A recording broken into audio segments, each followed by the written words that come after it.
नमस्कार, आप देख रहे हैं व्हाइट पेपर। मैं हूं आपके साथ आशा सरमाल। चलिए शुरुआत करते हैं व्हाइट पेपर की बड़ी खबर के साथ ही शुरुआत करते चले बताते चले कि अमित शाह की तरफ से एक बड़ा बयान जारी किया गया है, जिसमें आपने देखा कि बॉर्डर्स की किस तरह से वो पूरी जानकारी हासिल कर रहे हैं। लेकिन इस बीच में केंद्रीय गृह मंत्री का बॉर्डर मिशन लगातार जारी है और बीएसएफ जवानों ने भी आप देखिए किस तरह से मुलाकात की है।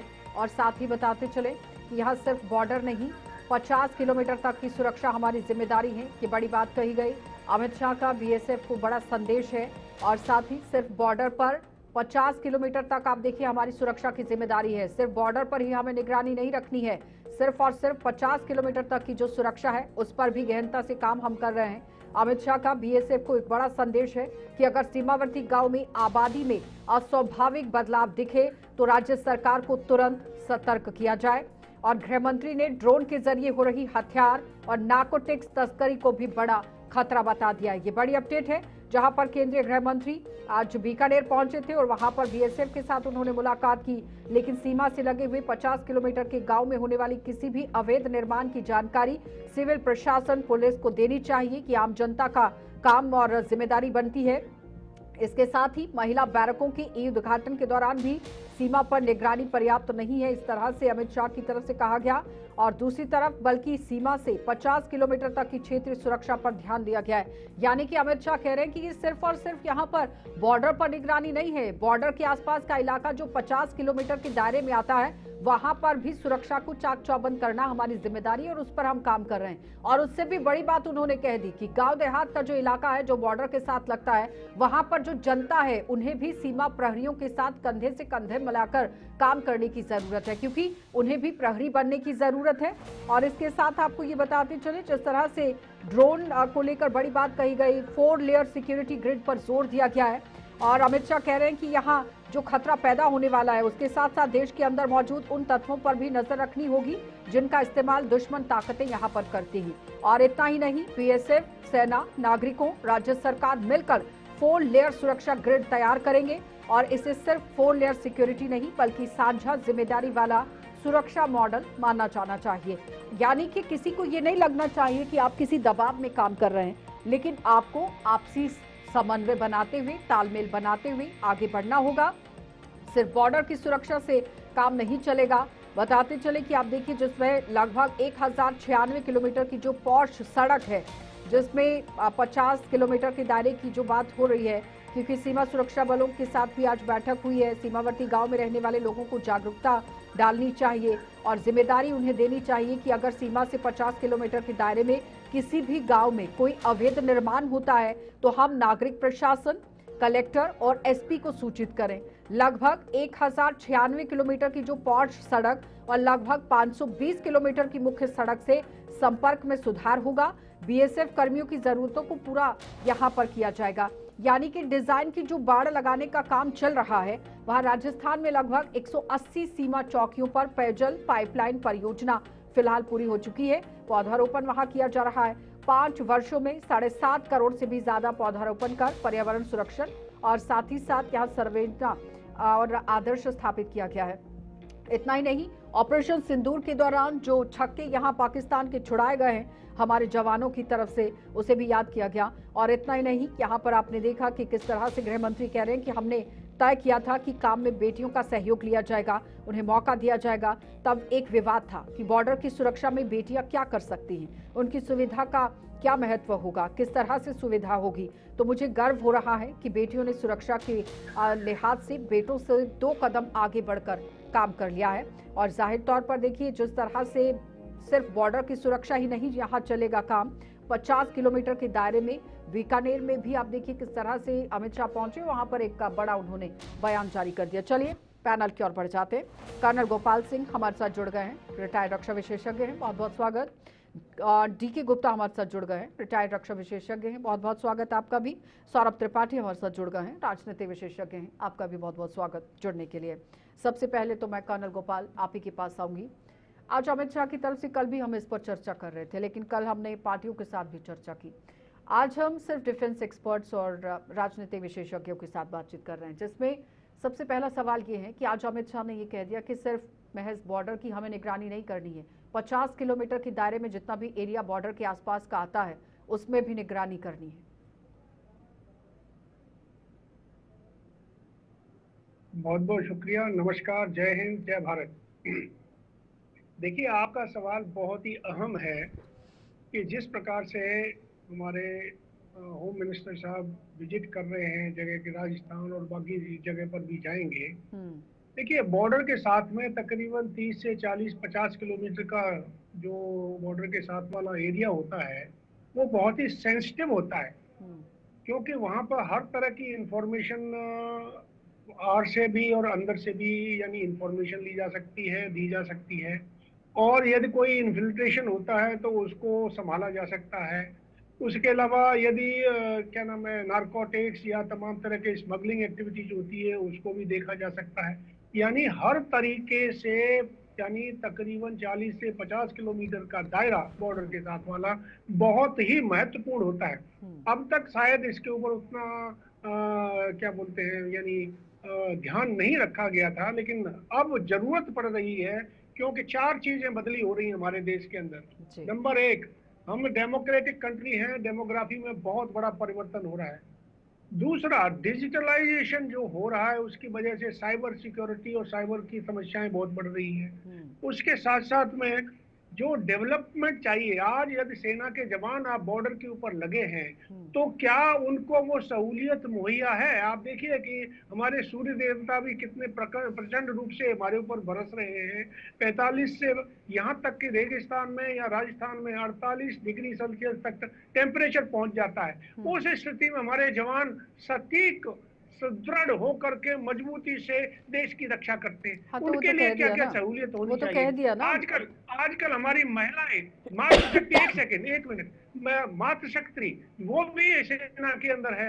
उनके लिए रहने का बंदोबस्त, उनका तमाम चीजें जो अलग होती हैं फौजी यानी सिपाही से अलग होकर के मातृशक्ति की, हम्म। उनके टॉयलेट ठीक फैसिलिटी, है। तमाम तरीके, रहने का आवास व्यवस्था, वो सारी चीजें, ठीक ये है। सुनिश्चित करना हमारे देश की जो सरकार है उसकी जिम्मेदारी है। ठीक और है। होम मिनिस्टर साहब जो सोच रहे हैं, समझ रहे हैं और उसको आगे कार्यान्वित करने की कोशिश कर रहे हैं। ठीक है। डॉक्टर डी के गुप्ता, अब उन्होंने सवाल छोड़ दिया कि जो हमारी बेटियां सीमा पर प्रहरी बनकर इस वक्त खड़ी हैं, और अमित शाह ने तो कह दिया कि बेटों से 2 कदम आगे बढ़ गई हैं वो, और इसमें कोई दोहराए नहीं है, बहुत ही गर्व की बात है।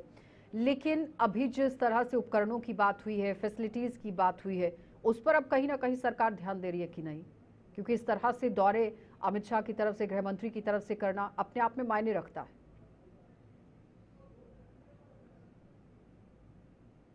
डॉक्टर डी के गुप्ता जी, अनम्यूट कर लीजिए प्लीज। जी जी, आप हम्म। सभी लोग को जय हिंद। देखिए, अगर हम शाहजहां के जमाने से देखें, अब बिरयानी की शुरुआत कैसे, तो मैं बता रहा हूँ कि वो ज्यादा ध्यान नहीं देते थे फौज पे, जरा आराम जिंदगी बस करते थे। तो फौज का देखभाल जो है उसमें मुमताज महल करती थी कभी कभी। हम्म। तो उन्होंने रसद पहुंचाने के लिए बिरयानी का इजाद किया था उस समय आगरा के साइड में, कि जी। फौजियों ने शिकायत किया कि हमें टाइम से खाना नहीं मिलता है। हम्म। तो खानों को ऐसा चीज बनाओ जो कि सब कुछ उसके अंदर हो, प्रोटीन हो, दही हो, न्यूट्रिएंट्स हो, सब कुछ हो। तो इस सारी चीजें, तो जब तक फौज को या किसी भी चीज को, जब तक उसके फैसिलिटीज नहीं मिलेंगी, जब हम्म। तक व्यवस्थाएं नहीं मिलेंगी, तो वो अपने ऑप्टिमम बेस पे काम नहीं कर सकता। देखिए, अगर हम लोग देखेंगे, नरेंद्र मोदी जी की सरकार आई, जहां तक मैं समझ पा रहा हूं कि वाटर टेस्ट करता था चाइना हमेशा भारत में, लद्दाख में घुस के, हम्म। लद्दाख में, या जो भी एलएसी है उसके ऊपर कहीं भी वाटर टेस्ट करता था हर साल। जी। फ्लैग ऑफिसर्स की मीटिंग होती थी। फ्लैग ऑफिसर्स मतलब आपको बता देना चाहूंगा, ब्रिगेडियर एंड बियॉन्ड जो होते हैं उसको फ्लैग ऑफिसर्स बोलते हैं, जो फ्लैग उनके कारों में चलता है, उनके स्टाफ भी लगते हैं। हम्म। तो उनकी मीटिंग होती थी, उनकी मीटिंग में कुछ समझौते हो जाते थे, उनकी फौज पीछे, तब वाटर टेस्ट करके भारत को वो पहले मांगता था। लेकिन जब से मोदी जी आए, हम्म।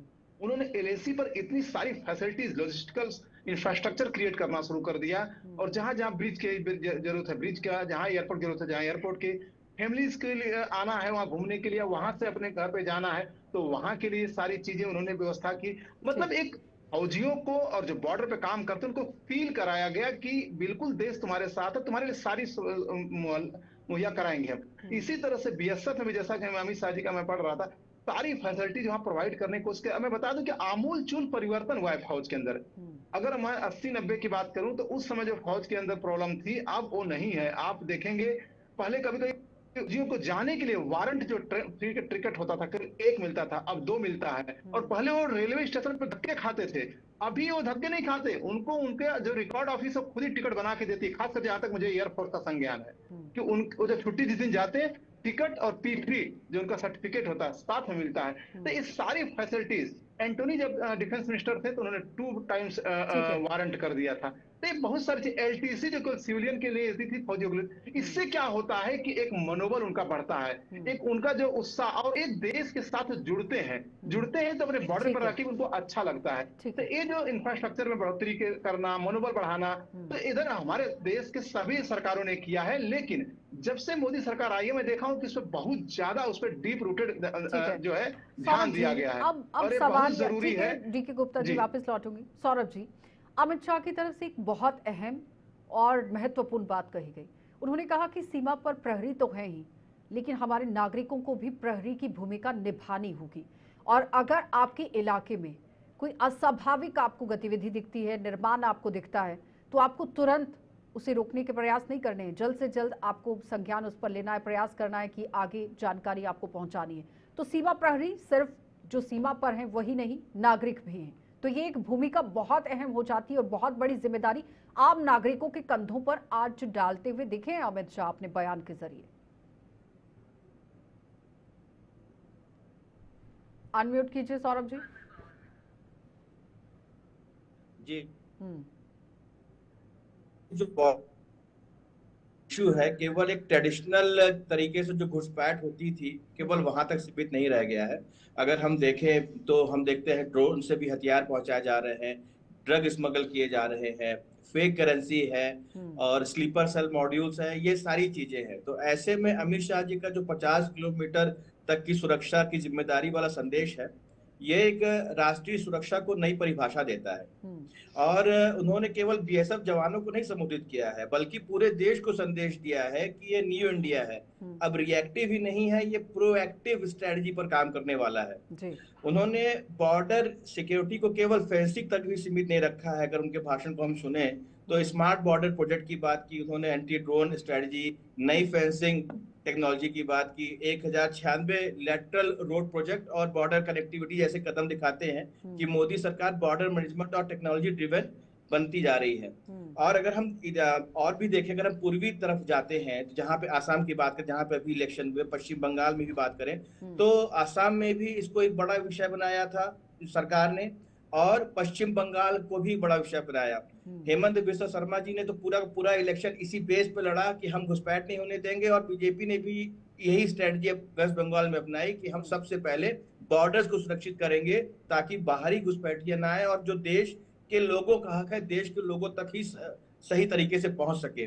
तो उनका ये जो मैसेज था अपने आप में एक पूरा एक कॉन्साइज मैसेज था, जो एक मतलब पूरी व्यापकता लिए हुआ था कि किस तरह से स्ट्रेटजी बना के चल रहे हैं। उन्होंने बेटियों की भी बात की कि हम केवल बॉर्डर पे ये बात नहीं, मतलब बेटियों को भी जो इनका एक वो भी है ना, बेटी पढ़ाओ बेटी बचाओ, मतलब महिलाओं के सशक्तिकरण की भी जो बात करते हैं वो भी आज इनके संदेश से हमें साफ साफ दिखाई पड़ा है। आशा जी ठीक है। कर्नल गोपाल, अब यहाँ पर सवाल ये हो जाता है कि नार्को टेररिज्म को लेकर भी उन्होंने बात की है कि तस्करी हो रही है, और अगर तस्करी हो रही है तो फिर सिर्फ और सिर्फ ड्रॉपर तो नहीं हो सकता है, रिसीवर भी है। और उन्होंने कहा कि जो रिसीवर हमारे इलाके के अंदर हैं, हमारे देश के अंदर हैं, उन्हें चिन्हित करना जरूरी होगा। देखिए, ये बहुत अहम सवाल है और हर बार, अभी नहीं, बहुत समय से इसके ऊपर चर्चा होती रही है। और कुछ लोग बार बार इसके ऊपर टिप्पणियां भी करते रहते हैं कि इंटेलिजेंस फेल हो गया, वहां पर ये फौजी लगे हुए हैं, BSF लगी हुई है, CRPF लगी हुई है, तो फिर क्यों एंटी टेररिज्म, सॉरी, ये नारकोटिक्स या जो भी इस तरह के सामान बाहर से आ जाते हैं, स्मगलिंग क्यों होती है। देखिए साहब, मैंने कल भी कहा था और फिर भी कह रहा हूँ और बार बार कहता रहा हूँ कि फौजी हर एक कदम पर नहीं खड़ा हो सकता, उसको एक दायरा दिया जाता है, और जो गतिविधि करना चाहता है, जो बदमाशी करना चाहता है, जो इन चीजों की सप्लाई करना चाहता है, वो तो अपनी जान हथेली पर लेकर के आता है, उसने तो मरना है। और मर, यदि पकड़ में आ गया तो मर गया, नहीं तो उसने अपने दूसरे को सप्लाई कर दिया। लेकिन जो लोग हमारे सीमा के अंदर हैं, यदि उनके ऊपर जान पहचान उनकी हो, उनका परिचय मिले, देखे कि कौन इसको यानी सहयोग दे रहा है, और उसके लिए अमित शाह जी बहुत अच्छी तरीके से अभी कार्रवाई करने की बात कर रहे हैं। ठीक। कि यदि हमें पता चले कि हमारा पड़ोसी या दूसरे गांव का आदमी, उसके पास में कौन आदमी क्या चीज भेज रहा है, कौन आ रहा है, कौन जा रहा है, यदि इस तरह की बातें हमें समझ में आएंगी, ठीक है। पता चलेगी, तो उसके ऊपर कार्रवाई हो सकेगी। और हाँ। जितना बार भी ये नारकोटिक्स टेररिज्म कहिए या ये एक दूसरे को देश में भेजने वाली बातें होती हैं, ये सारी खत्म होने की लेकिन उसके काफी बीच में यानी तो कमी ये आएगी और सवाल आ खत्म जाता होगा। है ना फिर कर्नल गोपाल, अब डॉक्टर डी.के. गुप्ता, अगर मैं आपके पास आऊं, फिर ये सवाल आ जाता है कि पुलिस क्या काम कर रही है, क्योंकि जो इलाके का एसएचओ है वो बहुत बेहतर से समझता है। Colonel DK. गुप्ता, मेरी आवाज आ रही है ना? वो बहुत बेहतर से समझता है कि उसके इलाके के अंदर बाहरी किसी की इस वक्त एंट्री हो गई है, किसके घर के अंदर कौन नया कोई व्यक्ति आ गया है, इतनी तो जानकारी एसएचओ को रखनी चाहिए कि नहीं। तो अब यहाँ सिर्फ बॉर्डर सिक्योरिटी फोर्सेस की बात नहीं आ जाती है, फिर आपके पास पुलिस की भी बात आ जाती है, और एक कब कहते हैं ना कि आपसी तालमेल के साथ काम करना बहुत बड़ा चैलेंज बन जाता है। जी जी, देखिए इसका जो ब्रेन चाइल्ड था बीएसएफ का, इंदिरा गांधी थी। 1968 में उन्हीं की सरकार में जो है बीएसएफ एक्ट पास किया गया था, और उसमें पहला ही एक्ट जो लाइन थी कि बीएसएफ को पावर दिया जाता है कि बॉर्डर जो भी स्टेट हैं, देखिए सब था बॉर्डर स्टेट्स, ये नहीं कि उत्तर प्रदेश के अंदर, ये नहीं कि मध्य प्रदेश के अंदर, जो बॉर्डर स्टेट्स हैं उसके अंदर बीएसएफ को पावर दिया जा सकता है कभी भी कि वो 15 किलोमीटर से लेकर 50 किलोमीटर, या अनलिमिटेड पावर भी दिया गया है उसमें कि वो जाके इन्वेस्टिगेशन कर सकता है। और सुप्रीम कोर्ट ने अपने संज्ञान में बहुत अच्छा लिया था इसको, जब पंजाब के सरकार के कहने पर, उसके रेट पर जब उसने फैसला सुनाया, तो बोला कि देखिए ये एक दूसरे कंपटीटर नहीं है, एक दूसरे को जो है कॉम्प्लीमेंट करेंगे, एक दूसरे को सहयोग करेंगे। और बहुत सारी चीजें ऐसी होती हैं जो बीएसएफ है और 50-60 किलोमीटर के अंदर, जैसे अभी गुजरात के अंदर देखें, गुजरात के अंदर 1969 से ही 80 किलोमीटर था, अब उसको 50 किलोमीटर किया गया है, और अभी भी नॉर्थ ईस्ट के 5 स्टेट में जो है 50 किलोमीटर है। तो एक चीजें थी कि पुलिस को सहयोग करना, क्योंकि आर्म्ड फोर्सेस जो है बीएसएफ है उसका एक अपना इंटेलिजेंस यूनिट होती है, पुलिस की अपनी इंटेलिजेंस यूनिट होती है। तो अगर दोनों मिलकर 50-60 किलोमीटर के अंदर करते हैं तो इसका इम्पैक्ट जो है सुरक्षा पे ज्यादा पड़ेगा। तो इसको कभी भी हम लोग, और खासकर एनालाइज करते हुए, कभी भी पुलिस का कॉम्पिटिटिव नहीं कहेंगे इसको, अदरवाइज पॉलिटिकल पार्टीज जो सेंटर के अगेंस्ट बैठी हैं वो उसका फायदा उठा लेंगी और उसके लिए अननेसेसरी का विवाद खड़ा करेंगी। तो ये एक दूसरे को सहायता देने के लिए रहा। देखिए गुप्ता जी, मैं कॉम्पिटिटिव की बात नहीं कर रही हूँ, मैं कह रही हूँ कि कोऑर्डिनेशन से आप काम कैसे करेंगे, ये एक सवाल है कि तालमेल जब तक नहीं होगा ना बीएसएफ के साथ और उस इलाके की पुलिस के साथ, तब तक कुछ नहीं हो सकता है। क्योंकि बीएसएफ तो रहेगी मोर्चा अपना संभालते हुए बॉर्डर पर, उसके बाद सीमा प्रहरी के बाद हमारे नागरिक भी आ जाते हैं, और पुलिस तो है ही, लेकिन आपसी समन्वय के साथ, तालमेल के साथ काम करना जरूरी होता है। ये मानते हैं कि नहीं मानते हैं? जी जी, जी जी जी, बिल्कुल यही होना ही चाहिए। इसके लिए टूल क्रिएट किए गए हैं हर स्टेट में, जो भी बॉर्डर स्टेट है पुलिस का टूल क्रिएट किए गए हैं कि वो कैसे करेंगे। देखिए बीएसएफ कभी प्रोसिक्यूट नहीं कर सकते, बीएसएफ आप जांच प्रिलिमिनरी इन्वेस्टिगेशन करके पुलिस को 24 आवर्स के अंदर सौंप देती है। तो दोनों एक दूसरे के पर्याय हैं।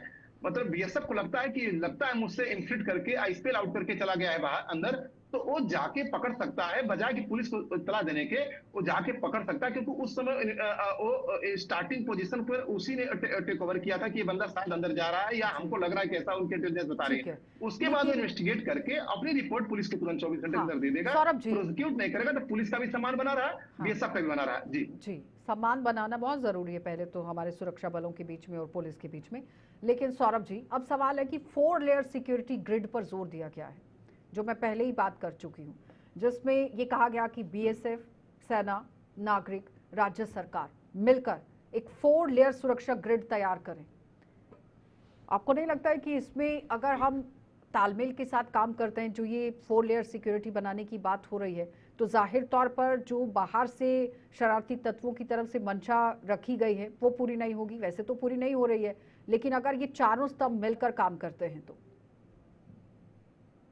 जी देखिए, आज गृह मंत्री अमित शाह जी ने जो बीकानेर में जिस 4 लेयर सिक्योरिटी ग्रिड की बात की है, वो एक इंटीग्रेटेड बॉर्डर सिक्योरिटी स्ट्रेटजी है। इसका मतलब है कि केवल सीमा पर जवान बढ़ाना नहीं है, कि केवल सीमा पे हम जवानों की तैनाती बढ़ाती, उसको नहीं है, बल्कि टेक्नोलॉजी को, इंटेलिजेंस, लोकल एडमिनिस्ट्रेशन और नागरिक सहभागिता का को जोड़कर एक मल्टी लेयर प्रोटेक्शन तैयार करना है। जैसे पहली लेयर हो गई आपकी बीएसएफ और बॉर्डर सर्विलांस की, फिर सीमा पर बीएसएफ का डिप्लॉयमेंट है, स्मार्ट फेंसिंग है, थर्मल इमेजिंग है, नाइट विजन कैमरा है और भी बाकी चीजें हैं। दूसरी लेयर हो गई आपकी स्टेट की पुलिस है। स्टेट पुलिस और बीएसएफ का कोऑर्डिनेशन बहुत जरूरी है। कोई भी गतिविधि बॉर्डर पे होती है, लेकिन लोकल लेवल पे जो सर्विलांस होता है वो वहां पे पुलिस और बीएसएफ जब दोनों एक कॉम्पिटिटिव भावना रख के कोऑर्डिनेशन के साथ काम करेंगे तो मॉडर्न जो वॉर स्ट्रेटजी है वो इसी पे बेस्ड है कि दोनों के बीच में एक अच्छा तालमेल होना चाहिए। फिर सेंट्रल इंटेलिजेंस एजेंसीज हैं, इनकी भी उन्होंने तीसरी लेयर में इनको जोड़ा, आईबी, आईएनए, रॉ, इन सबको जोड़ा। और चौथी लेयर है वो है बॉर्डर विलेजेस और एडमिनिस्ट्रेशन। तो बिल्कुल उनका सही कहना है कि केवल हम एक के भरोसे नहीं छोड़ सकते, क्योंकि जब हम अगर वो 50 किलोमीटर तक की बात करते हैं तो इट मीन्स कि उन्होंने नागरिक से लेके जो सतर्क नागरिक है, सतर्क नागरिक से लेके बीएसएफ के जवान सबको जोड़ के उन्होंने एक सामूहिक सुरक्षा का एक संदेश दिया है कि देश सबका है और सबको इसकी सुरक्षा में अपनी बराबर सहभागिता सुनिश्चित करनी चाहिए। कर्नल गोपाल, अब सवाल यहाँ पर ये आ जाता है कि मॉडर्न टेक्निक, स्वदेशी हथियार, जो भारत इस वक्त कह रहा है कि हम आत्मनिर्भर भारत बनेंगे, मॉडर्न टेक्निक का इस्तेमाल करेंगे, हथियारों को लेकर लैस अपनी सेनाओं को हम करेंगे, उस पर काम सरकार कर रही है। आपको क्या लगता है कि अभी भी क्या कोई कमियां रह गई हैं जिसे पूरा करने की ज़रूरत है, या जिस तरह से सरकार काम कर रही है बहुत बेहतर तरीके से? क्योंकि सरदार वल्लभ भाई पटेल के समय से लेकर आज अमित शाह के समय तक की अगर हम बात करें तो बहुत बदलाव हुआ है देश के अंदर। देखिए, मैं तो काफ़ी कुछ समय देखा है सेना के अंदर। 1971 से अब तक बहुत बदलाव देखे हैं, लेकिन जो अब बदलाव हो रहा है मैडम, मैं ये कहूँगा कि मैं इस सरकार को 10 में से 10 नंबर देता हूँ इस बात के लिए। ये मैं पर्सनली बोल रहा हूँ, क्योंकि मैं दिल से कह रहा हूँ इस बात को। कर्नल गोपाल, अगर क्योंकि इस वक्त कोई हमें विपक्षी उस पार्टी वक्त यहाँ होती तक तो वो आप ही को घेर लेती। कुछ सामान होता नहीं था फौज के पास में, सेना के पास में सामान, जूते तक नहीं होते थे, और उसके बाद में हमने लड़ाई लड़ी है। आज ये है कि जो मॉडर्न टेक्नोलॉजी है या मॉडर्न वॉरफेयर है वो सिर्फ बंदूक की गोली तक नहीं रह गया है। ये आज जो है मॉडर्न वॉरफेयर आपका टेक्नोलॉजी बेस्ड है। आप किस प्रकार से ड्रोन को चला सकते हो, किस प्रकार से साइबर को देख सकते हो, किस प्रकार से इंटेलिजेंस को पता कर सकते हो, किस प्रकार दूसरे की चीजों को पता कर सकते हो, किस तरीके से आप अपने इस्तेमाल यानी जो साजो सामान जो आपको नया मिल रहा है आज के माहौल के मुताबिक उसको इस्तेमाल कर सकते हो। इसलिए पहले कुछ हम यानी अनपढ़ में हुआ करते थे लोग, यानी हमारे जवान, आज पढ़े लिखे, इंटेलिजेंट और सुदृढ़ जो अच्छे तरीके से नई तकनीक को इस्तेमाल कर सकते हैं वो इस्तेमाल। अग्निवीर आप आया, अग्निवीर के लिए बहुत लोगों ने कहा गई है क्या क्या कौन सी कहानी बन गई, लेकिन अग्निवीरों ने ऑपरेशन सिंदूर के अंदर इतना अच्छा काम करके दिखाया जो कि शायद बहुत ही सराहनीय रहा। तो कहने का तात्पर्य यही है कि आज के समय में जरूरी है कि जो चीजें बदलाव हो रही हैं, बदली हो रही हैं, उनके साथ में कंपैटिबिलिटी रखना, ये सरकार को कराना, सरकार के द्वारा इसको ठीक है, अपनी मान्यता देना और उसको बढ़ावा देना, ये बहुत जरूरी है। और हम तो यही कहेंगे कि यदि 3 चीजें बहुत जरूरी हैं सेना के लिए। एक, सेना का मनोबल कभी टूटना नहीं चाहिए, और सेना को मनोबल तोड़ने वाले बहुत से लोग हमारे देश के अंदर हैं, बार बार हर चीज के ऊपर सवाल पूछते। दूसरा, सेना को लड़ने के लिए उसका साजो सामान मिलना चाहिए, ये बहुत जरूरी, वो ये सरकार कर रही है। और तीसरा, यदि वो सैनिक वहां खड़ा है तो उसके परिवार की देख होना भी सरकार की जिम्मेदारी या हम सब की जिम्मेदारी बन जाती है। इन चीजों के ऊपर हम देखभाल करेंगे तो देश हमारा सुनिश्चित रहेगा। बिल्कुल।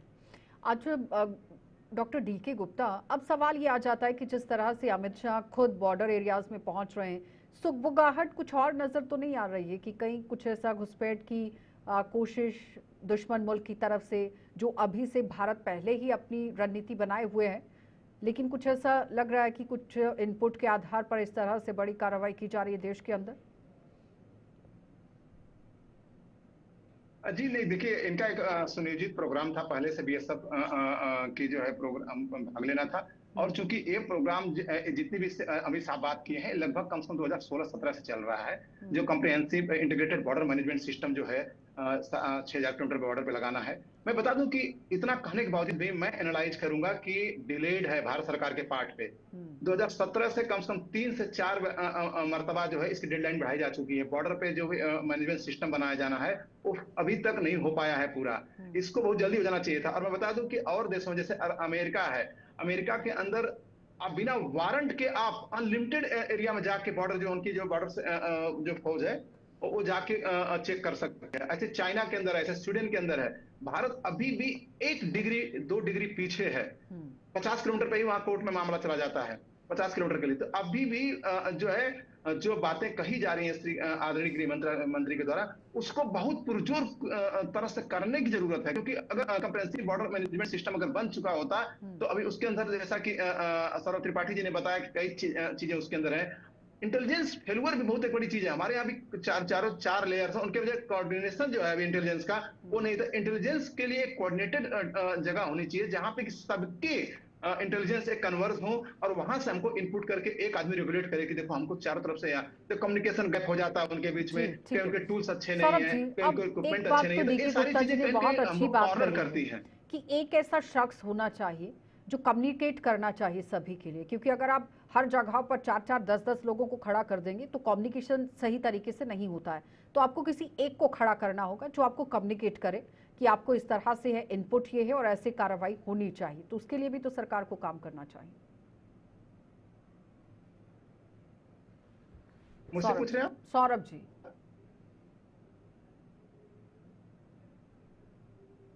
आवाज नहीं आ रही है।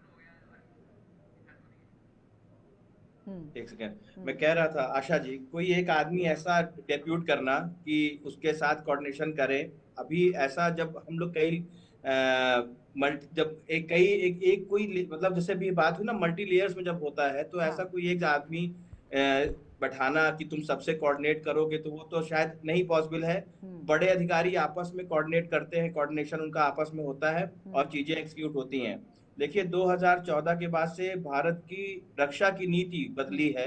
अगर हम देखें तो जहां तक हम पहले सैनिक की प्रवृत्ति, हमारा एक नियम था जियो और जीनो दो।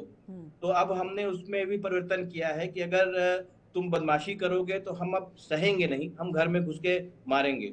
और यहाँ की तो पब्लिक भी इस तरह का जो 2014 के पहले का जो चरित्र था उससे बहुत हद तक ऊब चुकी थी। प्रधानमंत्री नरेंद्र मोदी जब आए और जो उनका रवैया था, जो उनका भाषण था, वो सब जिस प्रकार से वो उनकी आक्रामकता दिखाता था, वो ही इस हिंदुस्तान की जनता को चाहिए था और उन्होंने उसी को देख के वोट किया। इस सरकार में आने के बाद से आप देखेंगे, चाहे वो जम्मू कश्मीर की बात कर ले, चाहे पश्चिम बंगाल का, या किसी भी सुरक्षा की बात कर ले, वहां तो मजबूत हुआ भी है। और साथ के साथ इनकी विदेश नीति भी ऐसी रही है कि जो किसी से शत्रुता भी नहीं बनी है। अगर एक पाकिस्तान की बात छोड़ दें तो ठीक है, जो भी भारत जैसा भी है, अगर हम लोग दिल्ली में हम बैठ के जब कोई चीज डिस्कस करते हैं तो उसका एक अलग बात होता है, लेकिन जब आप ग्राउंड में पहुंच जाते हैं, बीएसएफ के बीच पहुंच के आप ऐसा मैसेज देते हैं तो उसका एक लॉन्ग टर्म मैसेज आता है। एक और बात कहूंगा, जैसे प्रधानमंत्री भी आप देखें हर दीपावली वह सेना के जवानों के बीच मनाते हैं, तो एक बहुत बड़ा मैसेज जाता है कि जैसे पूरा देश अपने परिवार के साथ मना रहा है दिवाली, आप मेरा परिवार है, मैं आपके साथ बढ़ा रहा हूँ, ये सेना के मनोबल बढ़ाने के लिए बहुत आवश्यक है। ठीक है, बहुत बहुत धन्यवाद सौरभ जी। डॉक्टर डीके आपका भी बहुत बहुत धन्यवाद और कर्नल गोपाल आपका भी धन्यवाद, सौरभ जी आपका भी धन्यवाद।